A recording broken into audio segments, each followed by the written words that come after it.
Long, long ago, in a land filled with rolling hills and olive groves, lived the people of Israel. They were divided into 12 big families or tribes, and for many years they didn't have a king. Instead, when trouble came, God would choose brave leaders called judges to help them.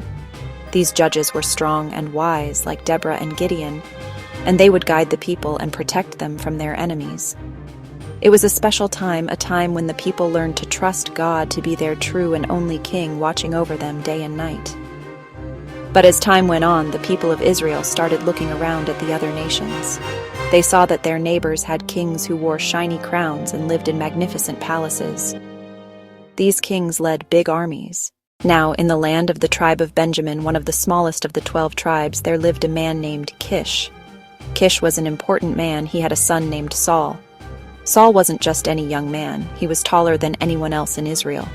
When he stood in a crowd, his head and shoulders rose above everyone around him.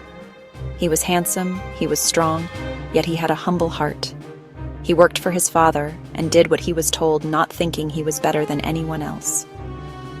One sunny morning, Kish's donkeys had wandered off and gotten lost.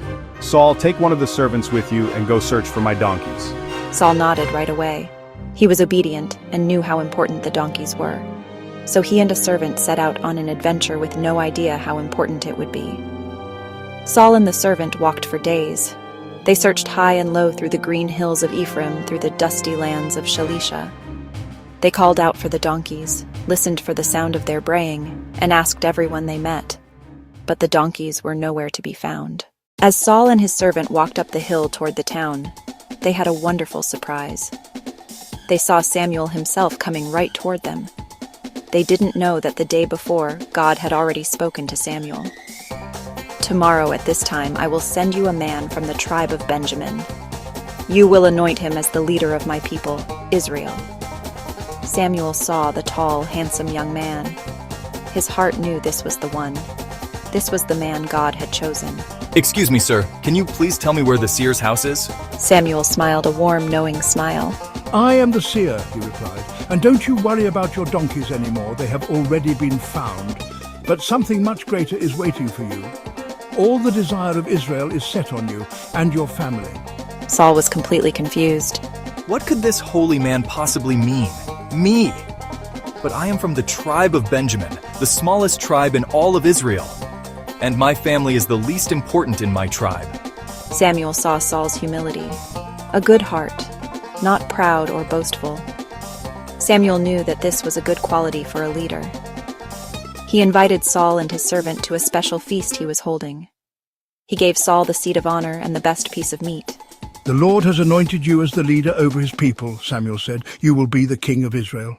After Samuel anointed him, Saul's heart felt different. It was as if God had given him a new spirit.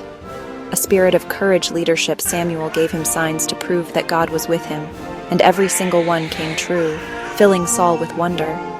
But becoming king wasn't so simple. Samuel gathered all the tribes of Israel together at a place called Mizpah.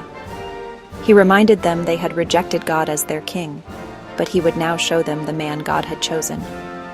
A special ceremony was held to pick the king. Like drawing straws, the lot fell on the tribe of Benjamin. It fell on Kish's family. It fell on Saul himself. The people looked around. He was nowhere to be found. Where had Saul gone? He had gone to hide among the baggage and supplies. He didn't feel like a king. He just felt like Saul. The people ran and found him. They brought Saul out. Everyone gasped. He was taller than anyone else, strong, kingly. Samuel presented him to the nation. "Do you see the man the Lord has chosen?" A great cheer rose up. Long live the king! Horns were blown. A great celebration followed.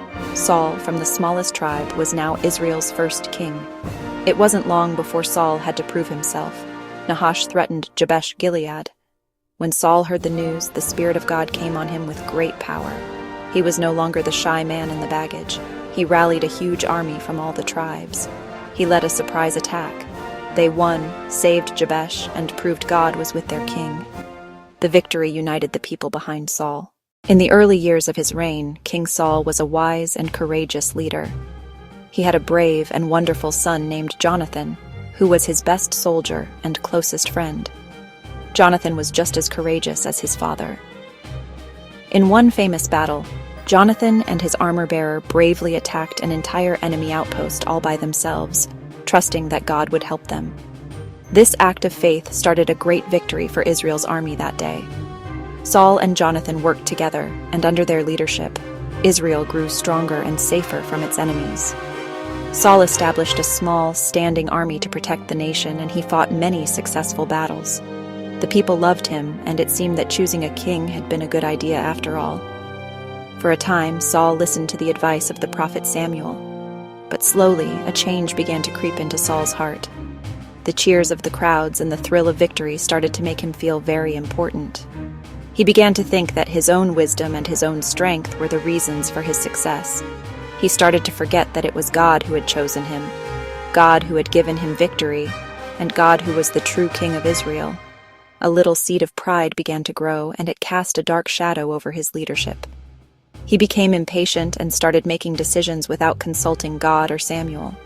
The first big test came before a battle with the powerful Philistines. Samuel had told Saul to wait 7 days for him to arrive and offer a sacrifice to God. But as the days passed and Samuel didn't come, Saul's army grew nervous and started to desert.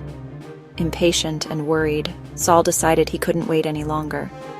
Even though he wasn't a priest, he made the offering himself.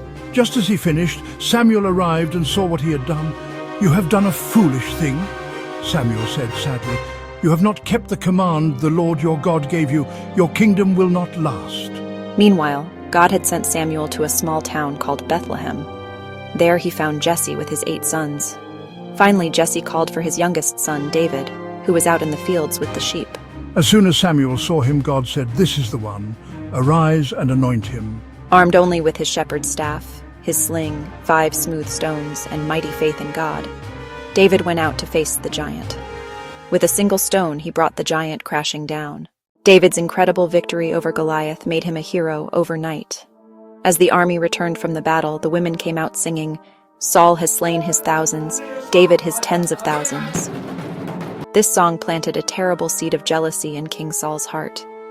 He saw how much the people loved David, and he saw how God was with the young man. Instead of being happy for Israel, Saul became consumed by a dark and bitter envy. He began to see David not as a loyal servant, but as a rival for his throne. Saul's jealousy turned into dangerous rage. David playing the harp to soothe him. Saul hurled his spear. First attempt, Saul hurled his spear. Second attempt. But David, with God's protection, escaped both times. Saul tried to get rid of David by sending him on dangerous missions, but David was successful in everything he did, which only made him more popular and Saul more furious. Jonathan, Saul's own son, loved David like a brother and helped him escape the king's anger, proving that his loyalty was to God and his friend, not to his father's wicked plans. David was forced to run and hide in the wilderness, living as a fugitive. In his mad hunt for David, Saul's cruelty grew. He heard a rumor that the priests in the city of Nob had helped David by giving him food and a sword. Blinded by rage, Saul ordered the attack on Nob. He ordered the death of all the priests and everyone in their city. It was a horrific act that showed just how far he had fallen from the humble man he once was. He was no longer protecting Israel. He was hurting his own people. His life became a nightmare of fear and paranoia, constantly looking over his shoulder, tormented by the knowledge that God had left him. Finally, the end came in a fierce battle against the Philistines on Mount Gilboa. Saul's army was defeated, and his beloved sons were killed, including the brave and loyal Jonathan. Wounded and surrounded, Saul knew all was lost. He chose to fall on his own sword rather than be captured by his enemies. The tall man who was chosen by God to be Israel's first king died a tragic and lonely death. When the news reached David, he didn't rejoice.